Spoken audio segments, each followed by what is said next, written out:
Ave Maria, chers amis, frères et sœurs, ding dong, ding dong, ding dong. Nous voilà donc dans l'espace. Mon compte vole et descend sur Samson.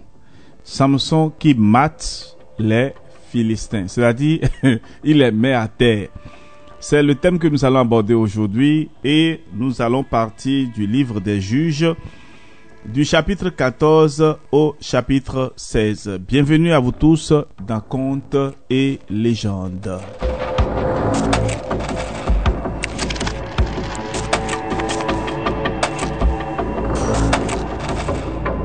Dans la dernière édition, nous avions dit que Dieu donne des super pouvoirs à Samson. Poussé par l'Esprit de Dieu, Samson épouse une femme chez les pires ennemis d'Israël. Il n'est pas toujours facile de comprendre les plans de Dieu sur notre vie, mais tout ce qu'il fait est bon. Et nous allons découvrir cela dans la suite.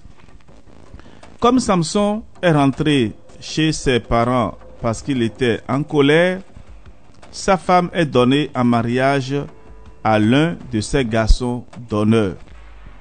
Quelques semaines plus tard, au temps de la moisson des blés, Samson retourne chez sa femme avec un chevreau en cadeau.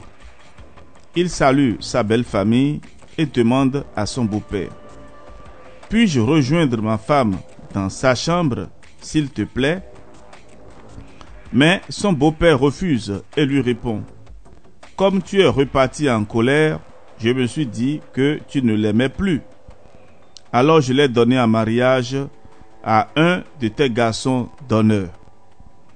Prends sa sœur cadette en échange. » Samson lui dit: « Cette fois-ci, je ne serai pas coupable envers les Philistins si je leur fais du mal. » Samson incendie les champs et les récoltes des Philistins. Pour se venger, les Philistins font périr la femme ainsi que tous les membres de sa famille dans les flammes. Furieux, Samson les bat à plate couture et leur inflige une grande défaite. Après quoi, il s'installe à la grotte du rocher d'Étam.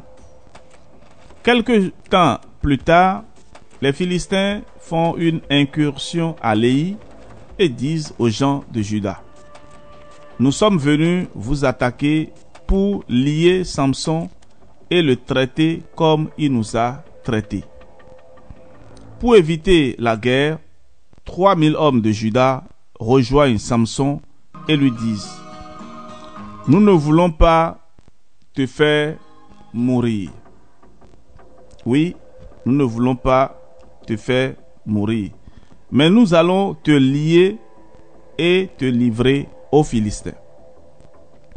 Alors il le lie avec 2 cordes neuves et l'amène chez les Philistins.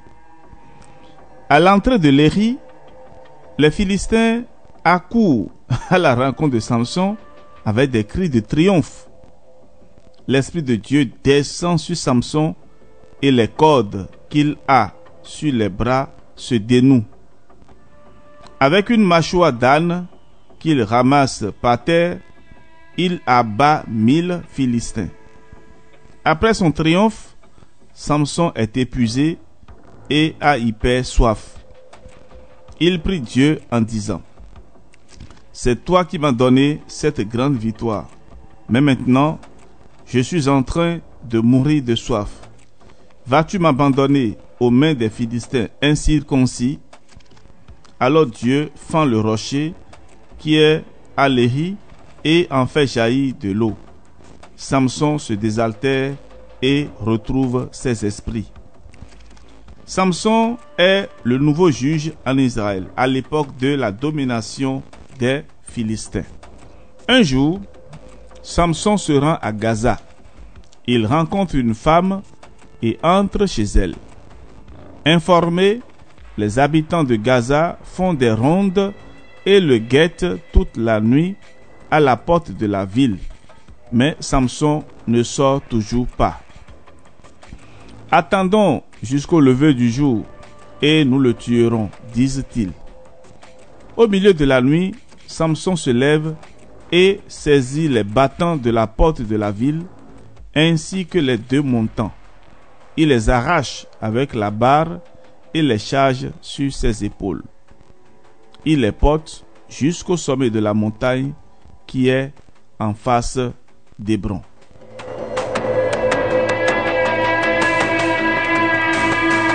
Frères et sœurs bien-aimés, Samson est un véritable héros car Dieu lui a donné une force incroyable. Tout seul, il élimine 1000 Philistins.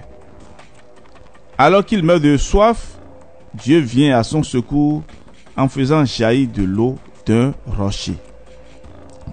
Comment devons-nous prier Dieu lorsque nous sommes en difficulté? Réponse dans les commentaires. Comment devrons-nous prier Dieu lorsque nous sommes en difficulté? Nous continuons notre histoire. Après cela, et c'est la partie triste de la vie de Samson, après cela, Samson tombe amoureux d'une femme nommée Dalila. Vous comprenez déjà, hein? Voilà. Les princes des Philistins vont la trouver et lui disent: flatte Samson, afin qu'il te dise d'où lui vient sa grande force. Par quel moyen nous pourrons le maîtriser, puis le lier. En échange, nous te donnerons beaucoup d'argent. Hey! Vous avez compris, hein? La femme et l'argent. Dalila dit à Samson: mon chéri, dis-moi, d'où vient ta grande force et avec quoi on peut te maîtriser puis te lier?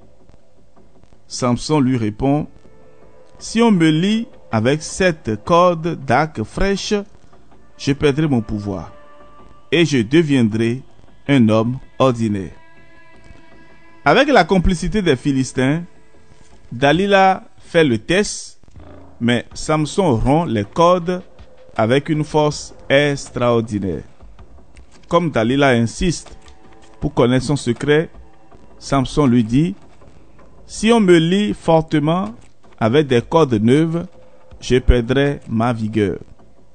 Alors Dalila fait le deuxième test, mais Samson rompt à nouveau les cordes. Comme Dalila continue d'insister, Samson lui dit: si tu tisses les 7 tresses de ma chevelure avec la chaîne d'un tissu, je perdrai ma force et deviendrai un homme ordinaire. Elle fait le troisième test et crie comme les autres fois: les Philistins sont là, Samson. Mais Samson s'en sort comme les autres fois. Furieuse, Dalila dit à Samson: comment peux-tu dire que tu m'aimes alors que ton cœur est loin de moi? Les paroles d'une femme. Voilà 3 fois que tu te moques de moi et tu me caches l'origine de ta puissance. Comme tous les jours, elle le harcèle. Samson n'en peut plus et il décide de lui ouvrir tout son cœur. Samson dit à Dalila: le rasoir ne doit jamais toucher mes cheveux, car je suis consacré à Dieu depuis le ventre de ma mère. Si on me rase, alors je perdrai mon pouvoir et je deviendrai comme tous les hommes. Dalila comprend cette fois-ci que Samson lui a sincèrement révélé son secret. Elle fait appeler les princes des Philistins qui viennent chez elle avec l'argent qu'ils lui ont promis. Elle endort Samson sur ses genoux et fait raser tous ses cheveux. Elle crie comme les autres fois: les Philistins sont là, Samson.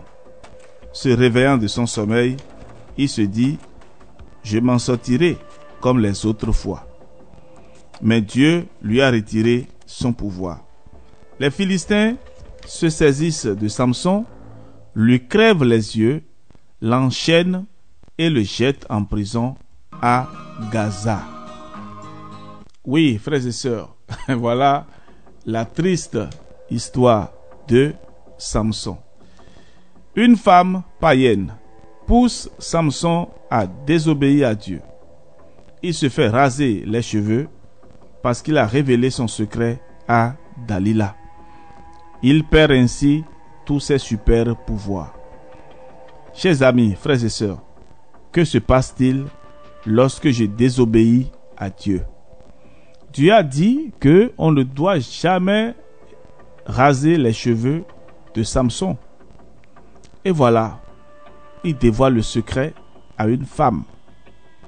Mes amis, femme, argent, trahison, vous en savez certainement quelque chose. Mais il y a des femmes, quand elles veulent te sauver la vie, elles te sauvent vraiment la vie.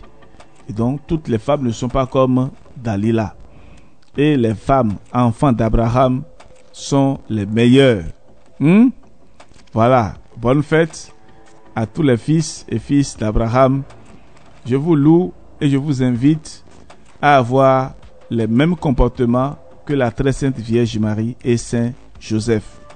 Que Dieu notre Père soit toujours avec vous et vous donne le courage et la force d'un changement radical dans votre vie. Nous continuerons demain à parler de Samson. Cette fois-ci, Samson va délivrer Israël et nous verrons comment et pourquoi. À demain.